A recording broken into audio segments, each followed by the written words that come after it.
Halo semua, pada kesempatan kali ini saya akan mempresentasikan materi dengan tema pengaruh Artificial Intelligence atau AI dalam dunia pendidikan. Kita masuk ke yang pertama adalah pengertian AI. Artificial Intelligence itu merupakan teknologi yang memungkinkan sistem komputer itu meniru kemampuan berpikir manusia, seperti belajar, menalar, atau bahkan introspeksi diri. Itu ya udah bisa di zaman sekarang. Nah, kemudian AI ini digunakan untuk mendukung proses pembelajaran dan pengelolaan pendidikan. Kita bahas dulu yang proses pembelajaran.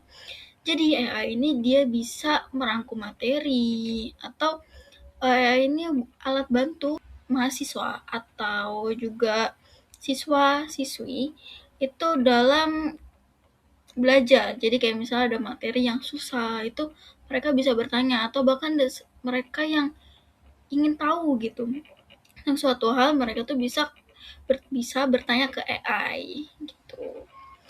Terus yang kedua adalah tentang pengelolaan pendidikan. Jadi AI ini juga bisa digunakan untuk menjadwalkan matkul, terus juga membagi kelompok atau sistem administrasi itu juga bisa. Selanjutnya, oke, dampak-dampak positif AI. Yang pertama itu mempermudah akses terhadap informasi dan sumber belajar. Jadi di AI ini kita bisa mencari sumber belajar atau informasi seperti yang saya katakan sebelumnya. Contohnya seperti referensi, misalnya kita butuh nih jurnal atau artikel yang bisa diunduh atau jurnal atau artikel tentang suatu materi.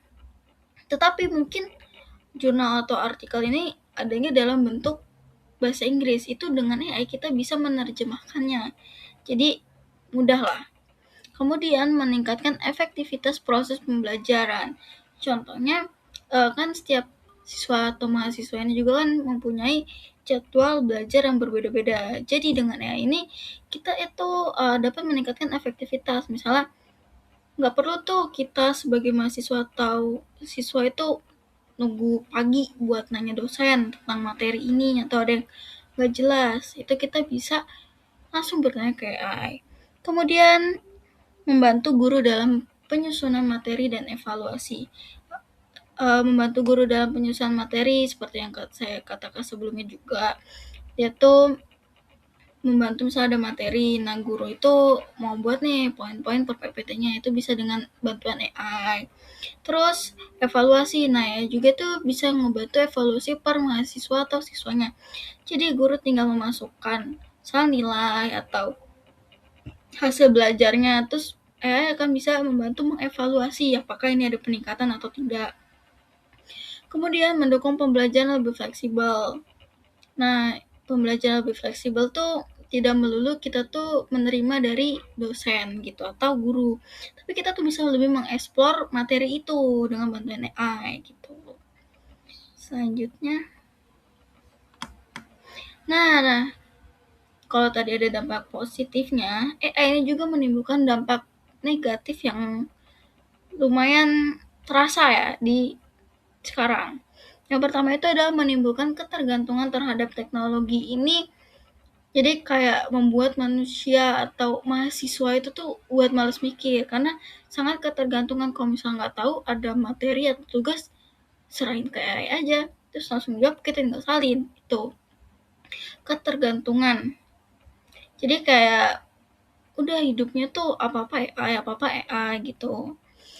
Terus yang kedua berpotensi mengurangi kemampuan berpikir kritis seperti yang saya katakan sebelumnya. Misalnya ada tugas untuk menalar atau menganalisis, tapi mahasiswa atau siswa ini malah naruh tugas itu atau soal itu ke AI dan AI akan menjawabnya. Seperti itu. Terus yang selanjutnya adalah meningkatkan resiko plagiarisme dan pelanggaran akademik. Contohnya aja di yang terjadi di saya. Itu di salah satu dosen itu yang membuat kebijakan bahwa setiap pembelajarannya itu no AI gitu kan. Nah, karena kita tuh sudah ketergantungan, terus kita tuh males mikir gimana sih ini soalnya jawabnya gitu kan. Nah AI ini nih kita langsung buka AI nih diam-diam, nah itu kita dapat melanggar akademik.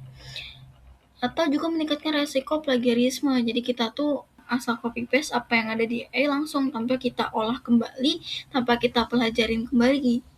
Nah, terus yang terakhir adalah informasi yang dihasilkan itu tidak selalu akurat.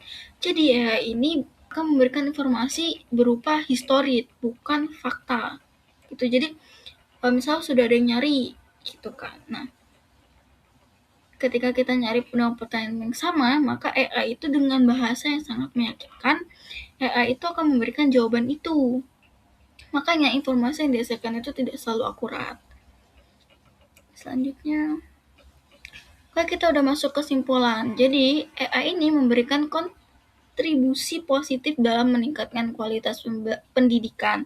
Seperti yang saya katakan sebelumnya tentang materi atau pertanyaan yang sulit atau ada yang ingin diketahui tapi kita tidak tahu itu meningkatkan kualitas pendidikan. Selanjutnya, penggunaan AI perlu disertai pengawasan dan pemanfaatan yang bertanggung jawab. Jadi, AI itu kita harus olah lagi maksudnya. Jadi, kalau misalnya kita mau buat jurnal atau tugas itu ya kita harus bertanggung jawab dengan isinya. Jadi kalau bisa ya kita olah lagi, terus daftar pustakanya juga gitu. Kemudian AI ini sebaiknya digunakan sebagai pendukung, bukan pengganti proses pembelajaran. Jadi AI ini harusnya sebagai pendukung, bukan menggantikan proses pembelajaran gitu. Jadi jangan sementara ada AI, ketika pembelajaran itu digantikan dengan AI atau gurunya tuh full AI gitu. Itu tidak boleh ya. Tapi AI ini sebagai pendukung. Kalau misalnya emang sekiranya ini sulit atau tidak mungkin nih kita harus butuh cepat materi tentang ini, itu baru kita bisa pakai AI. Oke, mungkin sekian presentasi dari saya. Terima kasih.